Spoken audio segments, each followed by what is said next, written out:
कुवत हा मराठी शब्द कळतो तुम्हाला?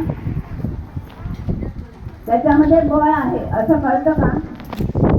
त्याच्यामध्ये कसलं बळ आहे? पण बळ हे आपण कशासाठी वापरतो? फक्त शारीरिक ताकदीसाठी वापरतो. पण कुवत हा शब्द जो आहे तो सर्वांगीणरित्या ज्यांना माहीत आहे त्याच्यासाठी आपण वापरतो. मग त्याच्याही पलीकडचं, त्याच्याही वरचं म्हणजे क्षमता. माझ्यामध्ये कुवत आहे आणि ती मी दुसऱ्याला सांगू शकते म्हणजे मी शकते.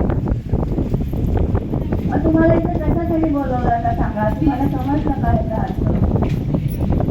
तुम्हाला जर स्वतःला जर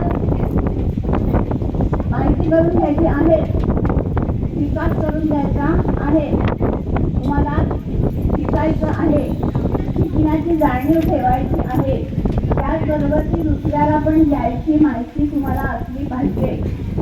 वेळ पडली तर त्याच्यावरती आपल्याला 2 शब्द सुनावता पण आले पाहिजे. एवढी ताकद आपल्यामध्ये असली पाहिजे. आणि ते जी आपली जी माहिती आहे ती आपण फक्त आपल्यापुरती मर्यादित